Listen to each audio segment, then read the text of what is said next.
Chapitre suivant, il s'agit du 5e chapitre, dérivées secondes.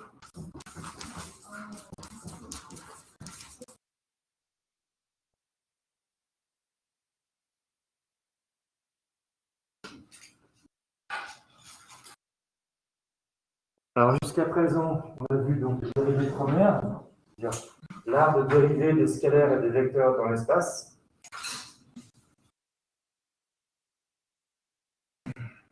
Un scalaire, on sait comment le dériver.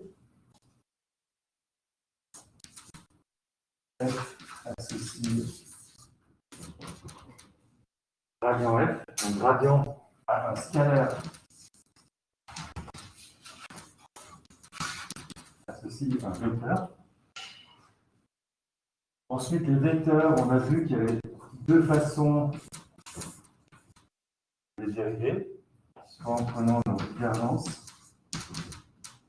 C'est-à-dire qu'il y a un vecteur, on associe un scalaire, ou un rotationnel. Donc dans ce cas, à un vecteur, on associe un vecteur.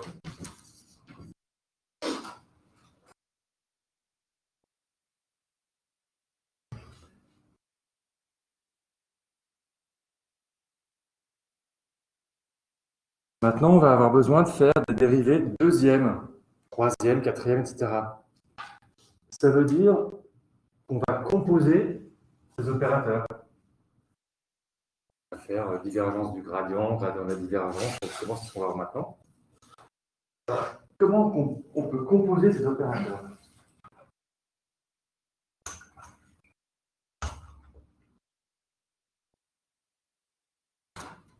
Par exemple, le gradient. On va les prendre un par un. Le gradient, qu'est-ce que je peux mettre devant? C'est un vecteur. Donc je peux prendre, c'est un vecteur, donc je peux prendre sa divergence ou son rotationnel. Donc on va pouvoir faire divergence de gradient, rotationnel de gradient F.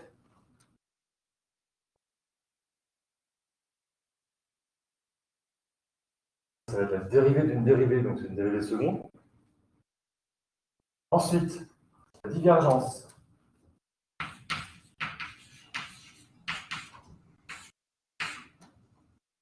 C'est un scalaire.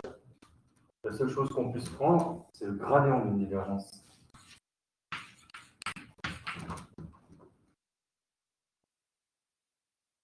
Ensuite, et enfin, le rotationnel.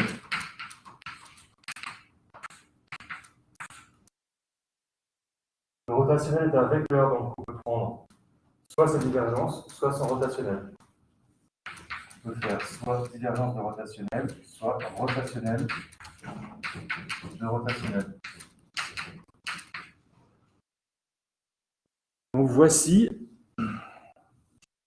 les 5 façons de composer les opérateurs gradient, divergence et rotationnel.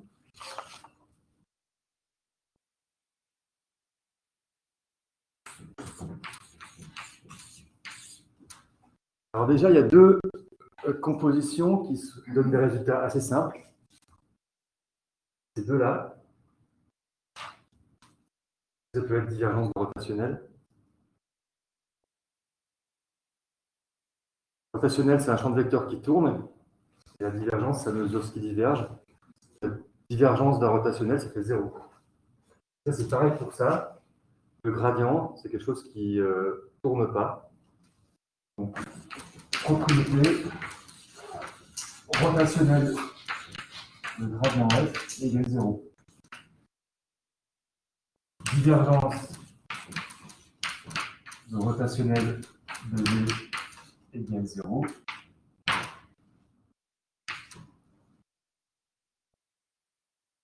Démonstration, on le fera en TD. Pas très compliqué, il suffit de composer les dérivées. On on peut faire en cartésienne, on compose les dérivés en cartésienne. Ensuite, on va donner des noms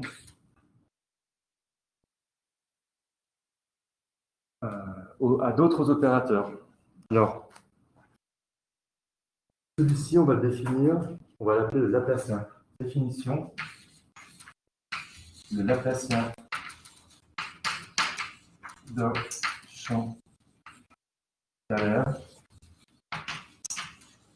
est l'opérateur défini par Laplacien de f, on note avec un grand delta. Laplacien de f égale divergence de gradient f.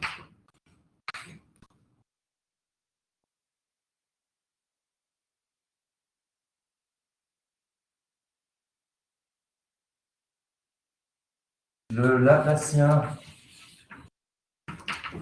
etc., d'un champ de vecteurs est l'opérateur défini par deux points. Le Laplacien d'un champ de vecteurs est l'opérateur défini par Laplacien v égale grade de divergence v moins rotationnel de v.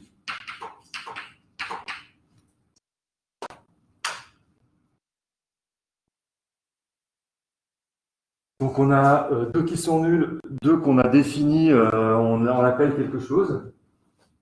Donc il en reste un parmi ces cinq dont on n'a pas encore parlé. Alors c'est soit rotationnel de rotationnel, soit gradient de divergence.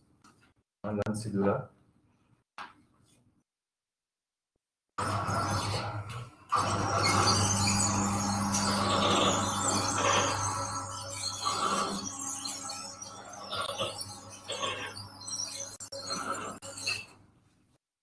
Ces Laplaciens, ils ont l'air compliqués, mais en fait, ils ont des expressions qui sont assez simples. Propriété en cartésienne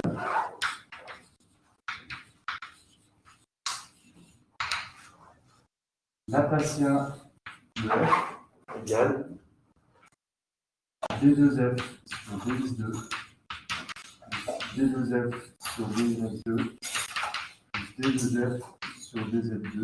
Donc Laplacien, c'est la somme des dérivées secondes.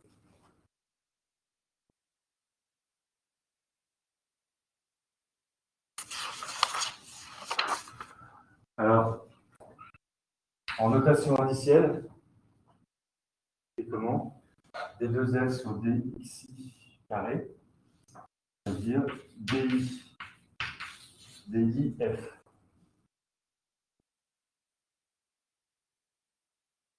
On répète trois fois ce terme. Alors, pour le simplifier encore, on écrit di carré f. Bon, là, c'est un peu plus. Au niveau des conventions d'Einstein, c'est un peu moins visible. Il faut se rappeler que le di carré, il y a deux fois i. Donc, encore une convention de sommation, même si apparemment, il n'y a qu'une fois le i. Ensuite, pour un vecteur, Laplacien de v est le vecteur composé des Laplaciens de chacune des composantes.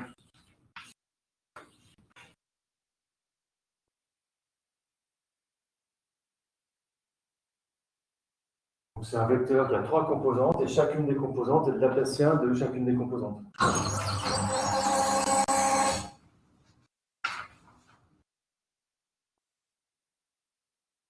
Donc c'est d2vx sur dx2 plus d2vy sur dy2 plus d2vx dy2 plus d2vx sur dz2 x plus d2vy sur 10, 2, plus, etc. Je ne vais pas tout écrire. Il y a 9 termes en tout. Il y a 3 termes. Parenthèse. Il faut changer le x ici en y.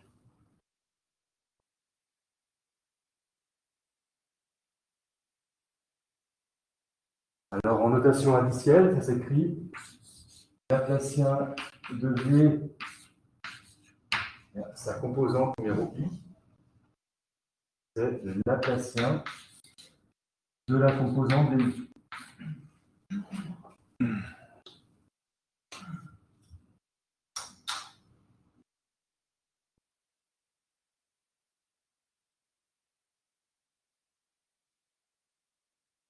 Démonstration de ces deux propriétés, pareil, on les verra en physique, en TD.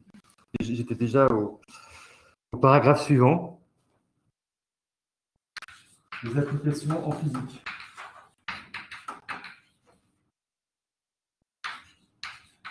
Les applications en physique des dérivées secondes, notamment du Laplacien. Alors en physique, il y a 3 équations fondamentales, enfin il y en a peut-être plus, mais disons qu'il y a 3 équations fondamentales qui utilisent le Laplacien. Est-ce que vous en connaissez?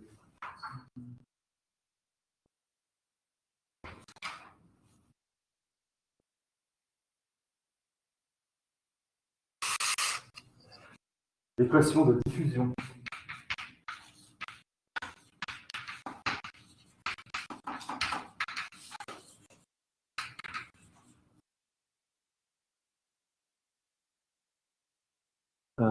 L'équation de diffusion, c'est dPf, dérivée par rapport au tour de f, proportionnelle au Laplacien de f, avec une constante devant, qui est la constante de diffusion.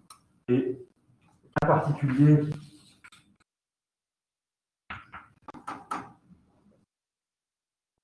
plein de choses qui diffusent. Un cas particulier, c'est la chaleur. Donc l'équation de diffusion de la chaleur s'écrit la dérivée par rapport au temps de la température égale une constante fois le Laplacien de la température.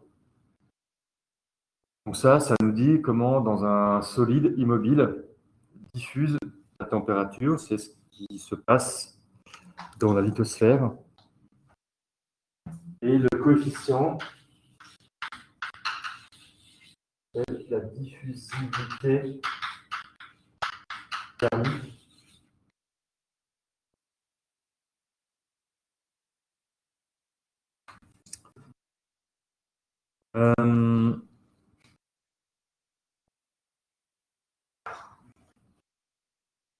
Quoi l'unité de kappa diffusivité? Oui, comment tu fais ça? D'accord, et comment on le voit dans l'équation?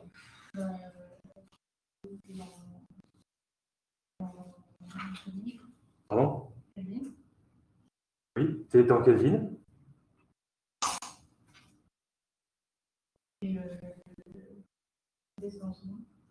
Ouais.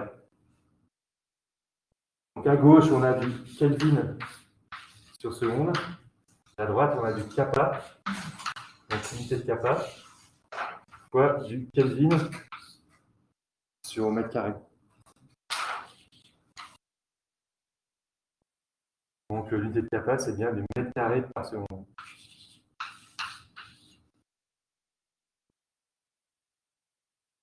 C'est bien si vous savez déterminer les unités à partir d'une équation. Alors, la solution. Comment ça évolue au cours du temps une solution d'une équation de diffusion?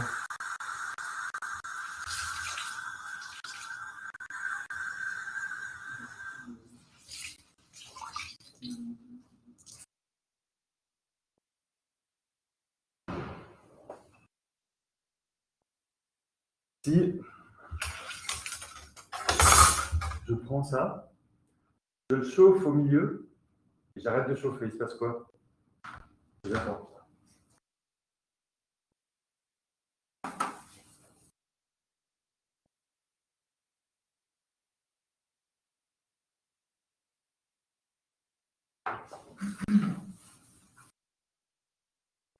Comment varie la température?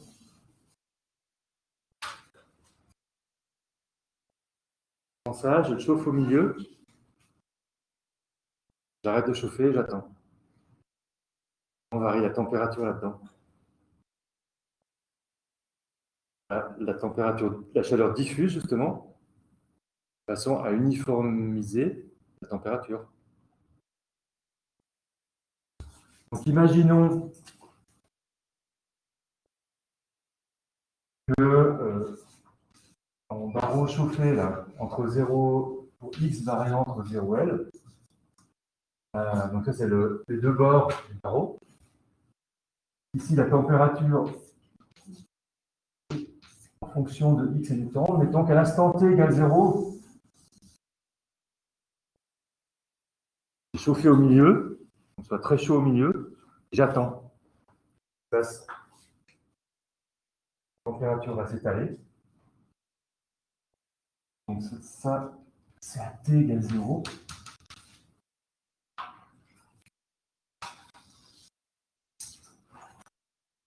Donc ça va faire quelque chose comme ça.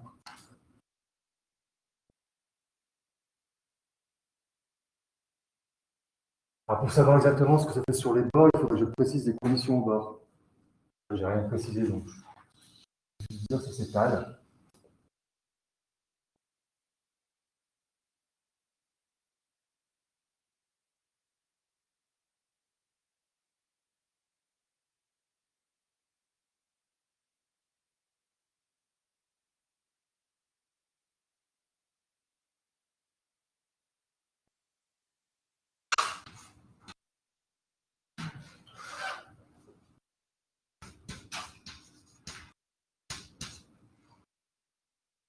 Autre façon de...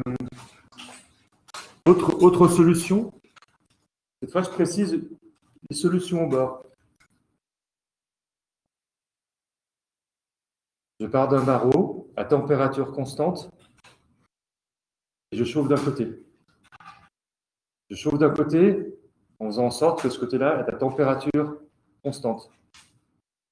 Par exemple, je prends ma main ici et je mets ma main à 37, température constante, et je regarde ce qui se passe.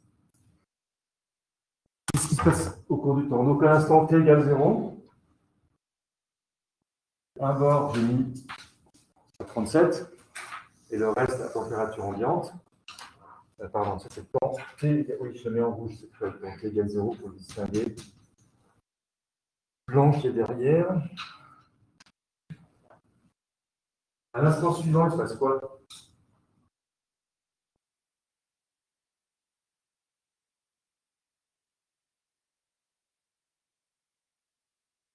Ouais, la température diffuse un peu. Donc ça fait quelque chose comme ça.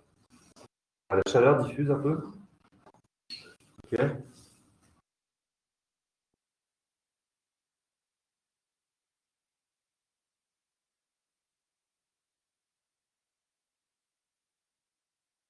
Et à l'état stationnaire, au bout d'un temps infiniment long, comme ça. Ah, ça dépend, comme ça. Ça dépend quelle est la condition limite. Si la condition ici, à ce bout-là, c'est ça, c'est-à-dire que la température est à température ambiante, le point final, il est forcément ici. Il reste à 0. On a l'impression que ça va faire ça.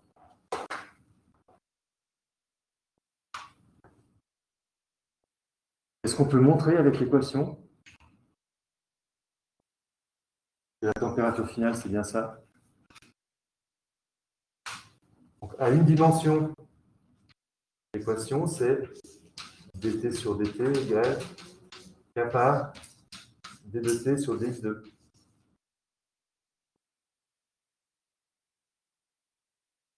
Et on imagine qu'au bout d'un temps infini, on a atteint l'état stationnaire. Ça veut dire quoi? L'état stationnaire, ça veut dire que ça ne change plus au cours du temps. La température ne varie plus au cours du temps. Donc dT égale 0. Gaz stationnaire.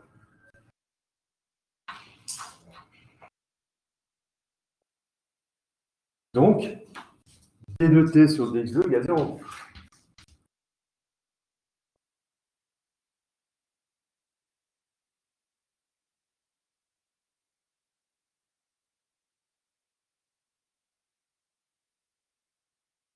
Vous intégrez deux fois t à une droite. T égale ax plus b. Solution.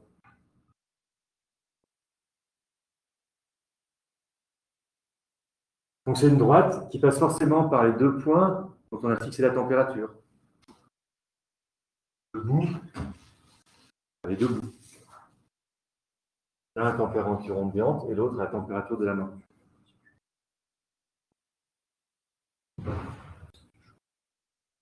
Ok, donc voilà l'équation de diffusion. Deuxième type d'équation, on va rencontrer physique, souvent. C'est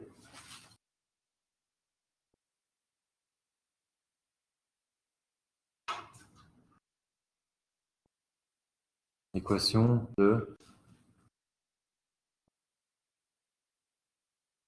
l'équation d'onde.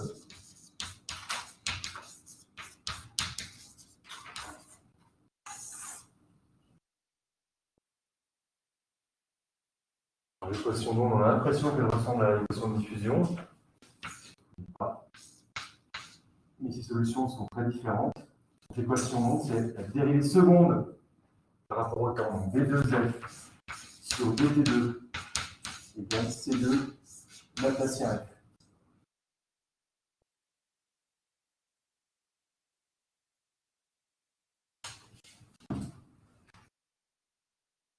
Quelle est l'unité de C?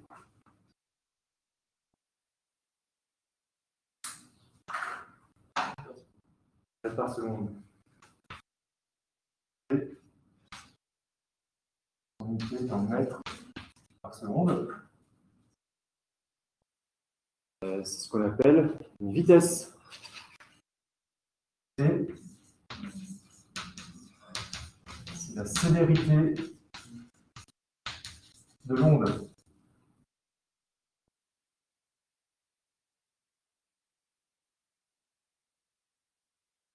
Donc c'est ce qui vaut dans l'air 340 mètres par seconde pour une onde sonore. Dans l'eau, 1500 mètres par seconde pour une onde sonore. Dans le vide, 300 000 km par seconde pour une onde lumineuse, etc. Dans la Terre, 10 km par seconde à peu près pour une onde P, dans le manteau. Donc cette équation, ça va être, par exemple, pour une onde sonore, c'est la pression qui varie. Quand je parle, c'est la pression de l'air qui vérifie cette équation. Avec C égale 340 mètres par seconde pour une onde sonore dans l'air ambiant.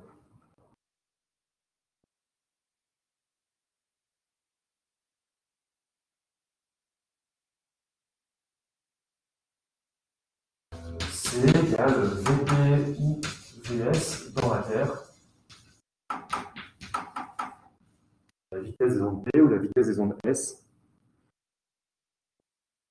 Et C, c'est la vitesse de la lumière pour un champ électromagnétique.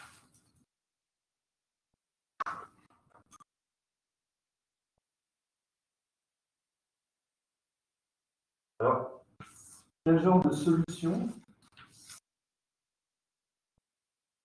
Donc ça, c'est F de T.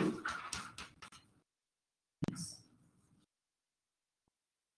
Mettons qu'à T égale 0,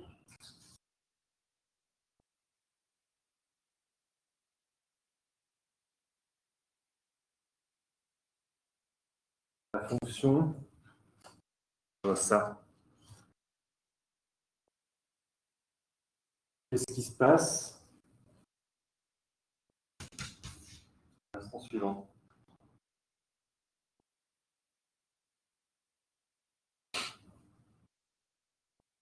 Il y a des ondes qu'on peut voir assez facilement hein, quand on tend une corde et qu'on tire la corde, on voit la vague qui se propage, la bosse qui se propage, ou une vague hein, sur l'eau.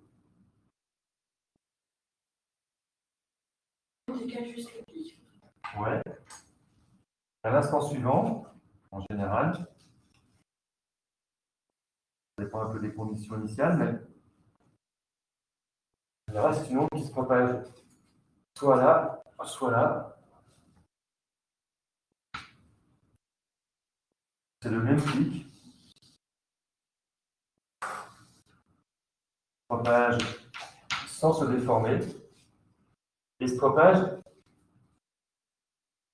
à vitesse c. Alors, il peut se propager vers la droite ou vers la gauche. Il y a les deux solutions possibles.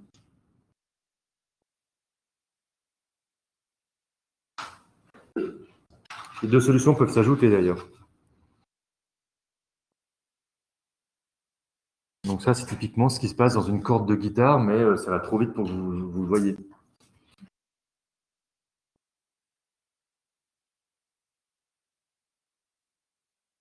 Dernière équation où intervient le Laplacien, dernière équation importante de la physique, c'est l'équation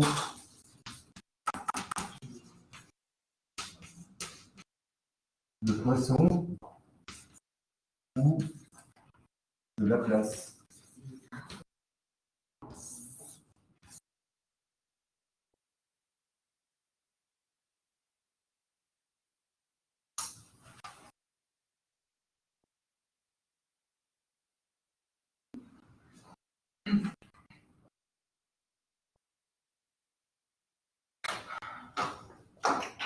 L'équation de Poisson, c'est une équation qui est Laplacien U égale quelque chose, enfin Laplacien F, pardon, parce que je avec F. Laplacien F égale quelque chose, une autre fonction. C'est l'équation de Poisson. Et Laplacien F égale le cas particulier 0. Ça, c'est ce qu'on appelle l'équation de Laplace. Le mathématicien, début 19e siècle.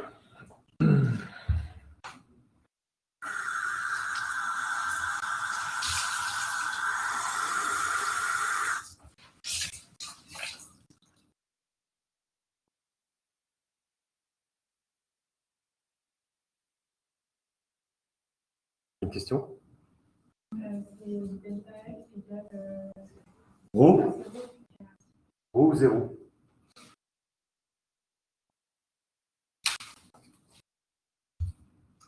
Alors, exemple, le potentiel de gravité U.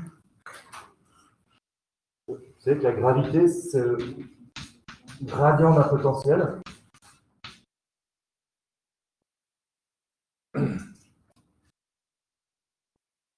Là, ce potentiel vérifie Laplacien U égale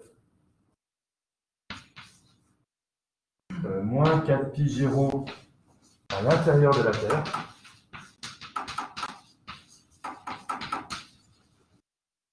Avec rho, la densité de la Terre, et granger la constante de gravitation universelle. Et Laplacien U égale 0 à l'extérieur de la Terre.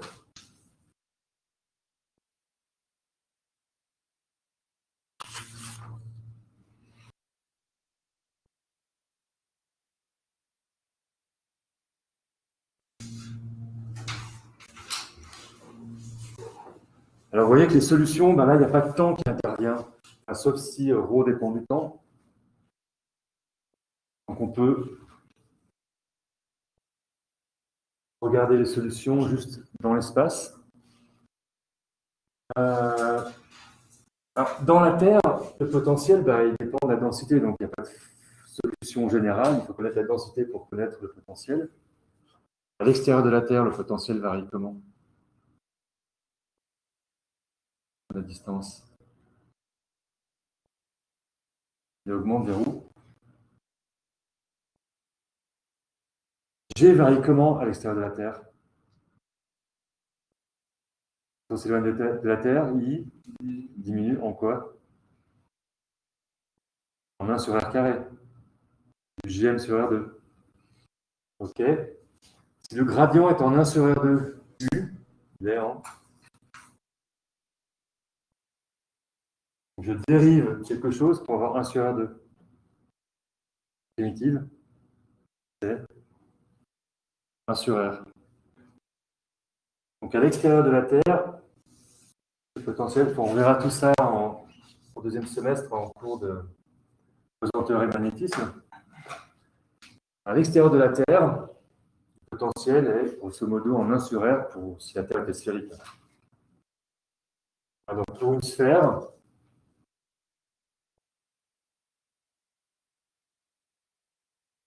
bon, donc voilà, il faut, on n'a pas toutes les, je ne décris pas toutes les solutions là. Il faut, dans le cas général, il faut étudier les solutions. C'est pas simple. Ok. Donc on a fini la composition des opérateurs et on a fini ce qu'on appelle les dérivées secondes.